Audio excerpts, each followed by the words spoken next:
வரலாறு காணாத உச்சமா தங்கம் விலை இன்று 1,00,000 தொட்டு நகை பிரியர்களுக்கு அதிர்ச்சியை ஏற்படுத்தியிருக்கு. இது தொடர்பா நம்ம கூட உரையாடுறதுக்காக நிதி ஆலோசகர் ஐஐடி பேராசிரியர் பட்டாபிராமன் நினைச்சிருக்காரு. அவர்கிட்ட நிறைய கேள்விகள் இருக்கு, கேட்கலாம். இப்போ ரீசெண்டா பாத்தீங்கன்னா தங்கத்தை பத்தி நிறைய பேர் எல்லாரும் பேசுறாங்க. தங்கம் வாங்கணும், நான் அப்பவே சொன்னேன் பாத்தியா, தங்கம் தான் பெஸ்ட் இன்வெஸ்ட்மெண்ட் அப்படின்லாம் பேசுறாங்க. பட் ஒரு ஒரு ஒரு 2-3 வருஷம் முன்னாடி தங்கம் ஏறாத போது யாருமே அதை பத்தி பேசல. ஸோ ஒரு ஒரு ஸ்டாக்கோ, தங்கமோ, சில்வரோ, எந்த ஒரு கமாடிட்டியோ நல்லா விலை ஏறினதுக்கு அப்புறம் அதை போய் வாங்கணும், அப்ப வாங்கணும்னு நீங்க எதிர்பார்த்தீங்கன்னா, அப்போ நீங்க வந்து ஃபியூச்சர்ல வந்து கடைசி 1 வருஷம் ரிட்டர்ன், கடைசி 2 வருஷம் ரிட்டர்ன் எதிர்பார்க்க கூடாது. நீங்க ஒரு ஒரு அசெட் கிளாஸ வந்து அதோட பீக்ல ஆல் டைம் ஹைல நீங்க வாங்கினீங்கன்னா, ஃபியூச்சர்ல என்ன வேணா நடக்கலாம். மேல போலாம், இல்ல அப்படியே இருக்கலாம், 0 ரிட்டர்ன் வரலாம், நெகட்டிவ் ரிட்டர்ன்ஸ் வரலாம். ஸோ இந்த கடைசி 1 வருஷத்துல 60%, 70% ரிட்டர்ன் வந்திருக்கு, நான் இன்வெஸ்ட் பண்ணதுக்கு அப்புறம் அடுத்த 1 வருஷத்துல அதே ரிட்டர்ன் வரும்னு நீங்க எதிர்பார்த்து இன்வெஸ்ட் பண்ணீங்கன்னா, டிசப்பாயிண்ட் ஆகிறதுக்கான வாய்ப்பு ரொம்ப ஜாஸ்தி. இனி வருங்காலத்துல தங்கம் எதிர்காலம் எப்படி இருக்கும்? எகைன் தங்கத்தின் எதிர்காலம்னா அது முன்னாடி என்னத்துக்கு யூஸ் ஆச்சோ அதே தான் எதிர்காலத்துலயும் யூஸ் ஆக போகுது. ஸோ உங்களுக்கு வந்து ஆபரண தங்கம் உங்களுக்கு சொந்த யூஸுக்கு வேணும், இல்ல கல்யாணத்துக்கு, குழந்தைகள் கல்யாணத்துக்கு வேணும்னா நீங்க அப்பப்போ வாங்குங்க. உங்களுக்கு தங்கத்திலேருந்து ரிட்டர்ன் வரணும்னா அது என்ன ரிட்டர்ன் வரும்னு யாராலையும் கேரண்டீடா சொல்ல முடியாது. பணவீக்கத்தோட ஜாஸ்தியா ரிட்டர்ன் வருமா, பணவீக்கத்தோட கம்மியா வருமா, அதெல்லாம் யாராலையும் சொல்ல முடியாது. ஸ்டாக் மார்க்கெட்டோட ஜாஸ்தி வருமா, குறைச்சல, அது எந்த டைம்ல நீங்க பணம் எடுக்க போறீங்கிறத பொறுத்து இருக்கு, எந்த டைம்ல நீங்க ரிட்டர்னை கால்குலேட் பண்றீங்கிறது பொறுத்து இருக்கு. நான் சொன்ன மாதிரி எல்லாமே சைக்கிளிக். ஸோ இதை பத்தி ஃபியூச்சர் ஸ்பெகுலேஷன்லாம் பண்ணி ஒன்றும் ப்ராக்டிக்கலான யூஸ் இல்லை. இந்த விலையேற்றத்தை மக்கள் எப்படி சமாளிக்கலாம்?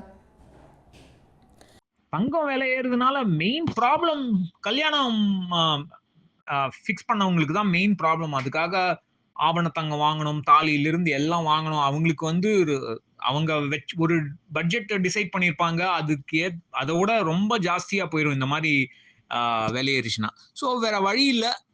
சப்போஸ் இப்போ கல்யாணம் எல்லாம் ஃபிக்ஸ் பண்ணியாச்சு, உடனே தங்கம் வாங்கிதான் ஆகணும், ஹை ரேட்ஸ்ல வாங்கிதான் ஆகணும்னா வேற வழி இல்லை. கொஞ்சம் வேற எங்கேயும் ஏதாவது பணத்தை சோர்ஸ் பண்ணி தான் வாங்கி ஆகணும். இல்ல மற்ற ஆஸ்பெக்ட்ஸ், கல்யாணத்துல மற்ற ஆஸ்பெக்ட்ஸை குறைச்சிட்டு தான் தங்கம், மற்ற செலவுகளை குறைச்சிட்டு தங்கம் வாங்கணும். வேற வழியே இல்லை.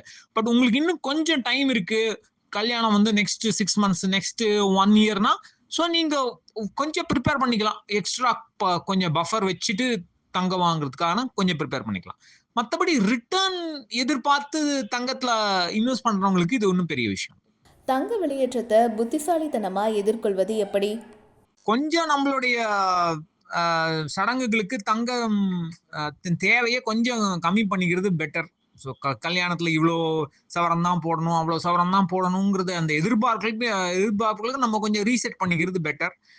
பட் இன்வெஸ்ட்மெண்ட் வைஸ் நான் முன்னாடி எப்பவுமே சொல்ற மாதிரி நீங்க தனியா நீங்க கோல்டு இடிஎஃப்லயோ கோல்டு ஃபண்ட்லயோ போட்டீங்கன்னா அந்த ஃபண்ட் வந்து உங்க போர்ட்ஃபோலியோல ஆட் ஆயிடும். அப்போ உங்க ஓவரால் போர்ட்ஃபோலியோவோடைய ரிஸ்கை வந்து நீங்க உங்களுக்கு மேனேஜ் பண்ண தெரியணும். அதோட அசட் அலோகேஷன் உங்களுக்கு மேனேஜ் பண்ண தெரியணும்.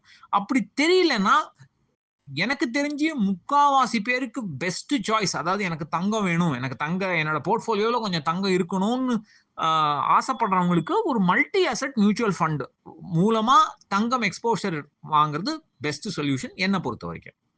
நீங்க ஏன்னா ஃபண்ட் மேனேஜர் பார்த்துப்பாங்க, 10% தங்கமா 15% தங்கமா அப்படிங்கறத அவங்க ஹேண்டில் பண்ணிப்பாங்க. அந்த சேஞ்சஸ் பண்ணும்போது நீங்க எந்த டாக்ஸும் பே பண்ண வேணாம். இதுவே உங்க போர்ட்ஃபோலியோல தனியா 10% 15% தங்கம் இருந்தா நீங்க தான் அந்த எக்ஸ்போஷரை மேனேஜ் பண்ணணும். நிறைய பேர் மேனேஜ் பண்ண மாட்டாங்க டாக்ஸுக்கு பயந்து. நிறைய பேருக்கு ரீபேலன்சிங்னா என்னன்னு தெரியாது. அப்படியே தெரிஞ்சாலும் டாக்ஸுக்கு பயந்து பண்ண மாட்டாங்க. பட் இது மல்டி அசெட் ஃபண்ட்ல இருந்ததுன்னா இந்த பிரச்சனையெல்லாம் இல்லை. நிம்மதியா அவங்க ஒரு ஃபண்டை இன்வெஸ்ட் பண்ணிட்டு அதில் சிஸ்டமேட்டிக்கா இன்வெஸ்ட் பண்ணிட்டு போயிட்டே இருக்கலாம். இனி வரக்கூடிய நாட்கள்லையும் இந்த விலை ஏற்றம் அப்படிங்கிறது தொடருமா? ஃபியூச்சர் டேஸ்ல தங்கம் என்ன என்ன என்ன ஆகும், தங்கம் விலை ஏறுமா இறங்குமாங்க எகைன் யாராலையும் ப்ரெடிக்ட் பண்ண முடியாது. ப்ரெடிக்ட் பண்ணி யூஸும் இல்லை.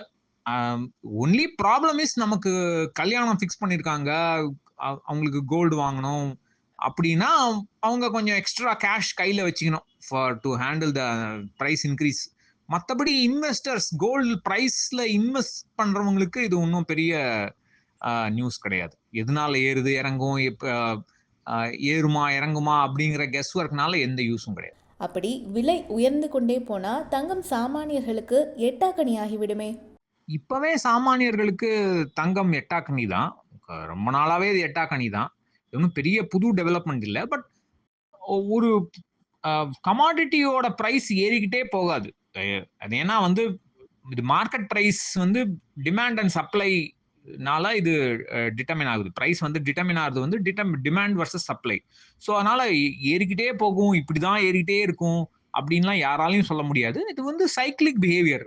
எப்படி ஒரு ஏற்றம் இருக்குமோ அதே மாதிரி சரிவு இருக்கும், இல்ல அதே பிரைஸ்ல கொஞ்சம் ரொம்ப நாள் இருக்கும். ஸோ அதனால இது யாராலையும் கணிக்க முடியாது. தங்கம் விலை உச்சம் தொட்ட பின்பு தங்கம் வாங்குவதில் விற்பதில் முதலீட்டில் மக்கள் செய்யக்கூடிய தவறுகள் என்னென்னவா இருக்கும் அப்படின்னு சொல்றீங்க? தங்கம் விலையோ ஸ்டாக் விலையோ இதனாலதான் மேல ஏறுது, இதனாலதான் குறையுதுன்னு கன்ஃபார்மா யாராலையும் சொல்ல முடியாது. ஒரு ஸ்பெகுலேட் தான் பண்ண முடியும். ஏன்னா நான் முன்னாடி ஒரு இன்டர்வியூல சொன்ன மாதிரி ஒரு நாளைக்கு 200 300 பில்லியன் டாலர் தங்கம் வந்து டிரான்சாக்ட் ஆகுது வேர்ல்டு வைட். ஸோ இந்த ஒரு பர்டிகுலர் ரீசனால தான் தங்கம் ஏறுது இறங்குதுன்னு சொல்ல முடியாது. அப்படியே சொன்னாலும் அதனால நமக்கு ஒன்றும் பெரிய யூஸும் இல்லை. அதனால இந்த மாதிரி அப்படிதான் விலை ஏறும் இறங்கும். அந்த ஸ்பெசிபிக் மைல் ஸ்டோன்ஸ் எல்லாம் ரொம்ப பார்க்கக்கூடாது. 1,00,000 1,4,00,000 அதெல்லாம் ரொம்ப ட்ராக் பண்ணக்கூடாது. அது நமக்கு வந்து ஸ்ட்ரெஸ் தான் கொடுக்குமே தவிர ஒன்றும் பயன் இல்லை.